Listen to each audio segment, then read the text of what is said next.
world's highest security prison. The alarms slice through the silence like electric knives. A red light floods the corridor, painting the concrete in the color of panic. Guards sprint through the tunnels, shields clashing, radios crackling with overlapping voices. Sector for disturbance echoes off the walls. Inside the module, it starts with one shove, then a scream, then chaos. 2 inmates, one MS-13 and one Barrio 18, lock eyes and years of hatred explode. The camera follows the swirl of fists, smoke, and noise as the world's most secure prison begins to fracture from within. Tear gas canisters hiss. White fog coils around the prisoners like smoke from an invisible fire. Shapes twist, stumble, vanish. Guards move through the haze in masks and armor, voices steady, hands firm on their rifles. Down, the commander shouts, but the inmates keep fighting, driven by rage older than these walls. The mist glows under flickering lights, an eerie battlefield where order slowly smothers chaos. Then silence.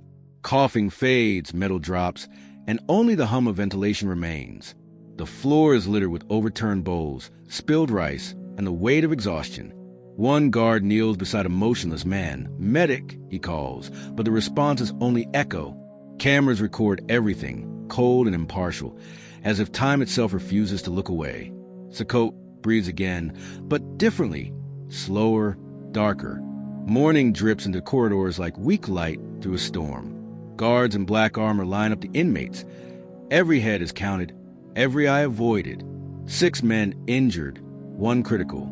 Paperwork fills the control desks while the smell of disinfectant masks blood. The riot is over, yet everyone knows it has left a crack. Thin, silent, dangerous. In the surveillance hub, dozens of screens replay the chaos. Roll back 10 seconds, an officer orders. There in the corner stands a man untouched by the fight, motionless, smiling faintly. The computer identifies him. Inmate number 41172, Marvin Ernesto Marino Vásquez. Alias, Psycho. He didn't strike. He didn't speak. He simply watched, like someone who already knew what would happen. By noon, the warden arrives, uniform spotless, voice sharp as broken glass. This prison was built to break men, not to let them break each other. He orders Psycho isolated. No contact, no movement, no sound. Guards obey, but behind their masks lingers doubt.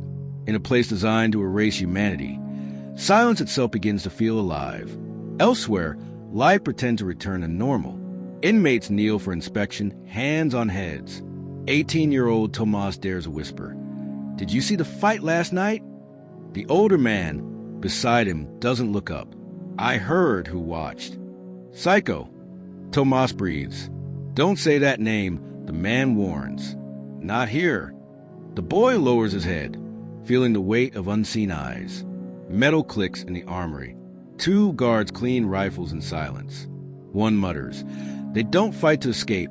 They fight to remember they're alive. His partner shakes his head. No, they fight because they forgot how. The clink of gun parts becomes a rhythm of unease, echoing through the hollow heart of CECOT. At 2 a.m., monitors flicker. In Sector E, something moves beneath Psycho's cell door, a ripple of shadow where no one stands. Camera malfunction? Negative. Static ripples, then clears. The file is saved as unexplained motion, no threat. But by sunrise, the guard who filed the report is gone. His locker stands open, uniform still hanging neatly. Boots perfectly aligned as if waiting for a shift that will never come. The room smells faintly of metal polish and dust. A half-drunk cup of coffee sits on the bench beside his badge. No note, no trace. The others whisper he simply walked out, too shaken by the silence, too tired to face the endless corridors. But some whisper something darker, that the walls took him.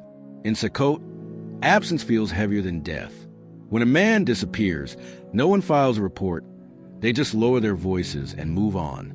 Days pass, but the locker stays untouched. Guards avert their eyes when walking past it, afraid that curiosity might invite the same fate. In a prison built to contain monsters, even the staff begin to wonder, what if the real hunger belongs to the building itself? In CECOT, disappearance isn't escape. It's the prison feeding on its own. Days stretch long and thin inside CECOT, each hour identical to the last, yet something begins to change. Psycho starts talking, to the air, to something no one else can see. Sometimes he whispers names. Sometimes he laughs without reason, a hollow sound that chills even the guards. He's praying, one officer says. He's plotting, says another. The counselor who studies him writes short notes on a clipboard. Speech irregular, calm but focused, eyes sharp, then underlined twice, too focused. At night, she dreams of him standing in the riot smoke, untouched by chaos, his calm smile cutting through the fog. Each morning she wakes drenched in sweat, unsure whether her fear is professional or personal. Psycho's stillness becomes an infection, spreading through the staff like a rumor of ghosts. Whatever he's seeing, it isn't imaginary. It's waiting. Outside the prison, the world keeps spinning. Cameras flash as President Nayib Bukele steps onto a stage before the massive walls of CECOT. Behind him, banners ripple in the wind. Soldiers stand in perfect formation, and the world watches. No nation can build peace without control, he declares. The crowd erupts in applause. Headlines call him a hero. Drone shots of CECOT flood every TV screen. A monument to order, a fortress of justice. But inside those walls, the applause doesn't reach. The same fluorescent lights burn without rest. The air hums, heavy with recycled breath and secrets. Guards march in silence, and inmates stare at the ceiling, counting seconds instead of days. The nation celebrates peace, but inside, peace feels like suffocation. For some, CECOT is proof that chaos can be controlled. For others, it's proof that mercy has died. Night settles over Module 8. In the dim light, two gang captains whisper through the bars, voices low and sharp. He said the silence won't last. One mutters, the other frowns. Who said that? Psycho, the first replies. The name hangs in the air like a curse. Both men fall quiet, listening to the hum of the vents above them. The prison feels alive, breathing, listening, waiting. One of them laughs nervously, but his voice trembles. He's trying to mess with us, he says. Yet even as he speaks, the temperature drops. Somewhere down the hall, a metal tray clatters for no reason. Legends travel fast in confinement. And when that legend is Marvin Psycho Vásquez, even whispers can sound like prophecies. The silence they fear isn't outside, it's what's moving through it. During a routine inspection, a guard's flashlight catches something faint on the wall, a string of letters carved into the concrete. The storm waits. The scratches are fresh. Dust still clings to the grooves. He calls the warden, voice unsteady. Within minutes, the corridor fills with officers, their boots echoing against the steel. The words are photographed, logged, analyzed. But when they check the cameras from a night before, the footage is missing, not erased, simply gone. One frame leads to the next, then nothing, as if the prison blinked. The warden's jaw tightens. No one leaves until I have an answer, he says. But answers are rare in CECOT.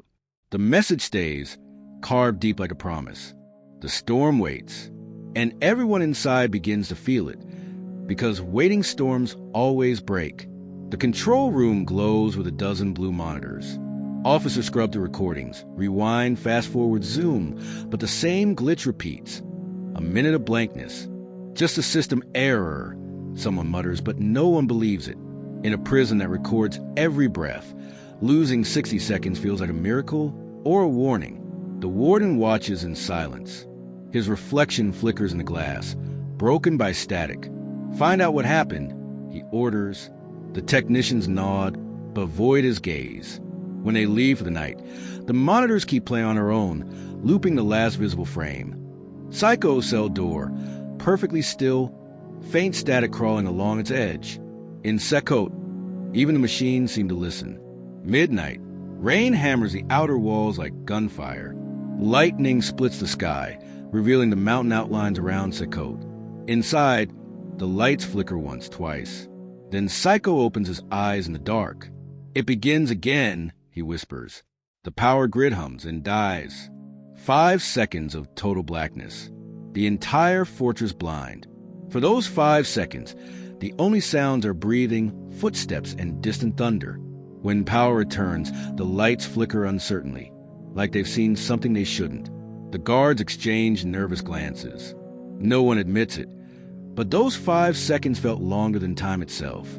When the lights stabilize, the alarms remain silent, but one door, deep in the solitary wing, is ajar. Guards move cautiously toward it, boots scraping on wet concrete. The heavy steel door creaks like a voice trying to speak. On the wall beside it, a wet handprint, fresh and glistening under fluorescent light. The cell beyond is empty, but the air feels wrong. Too cold, too still.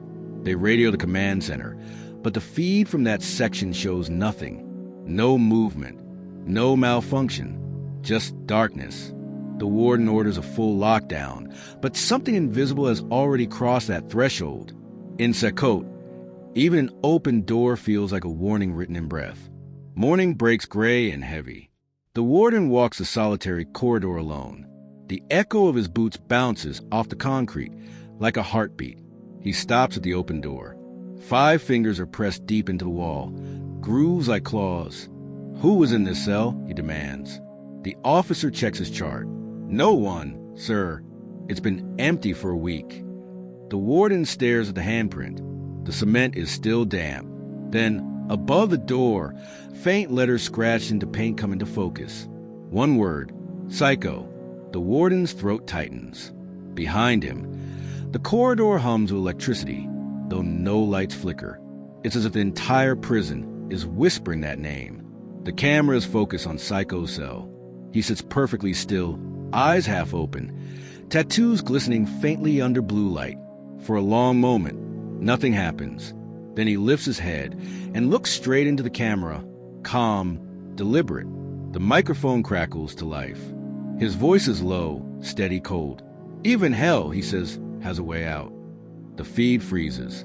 Static crawls across the screen, devouring his face.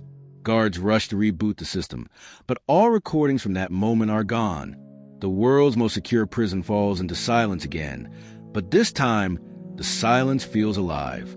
Because somewhere in the endless halls of CECOT, something has changed, and everyone inside knows it's only just beginning.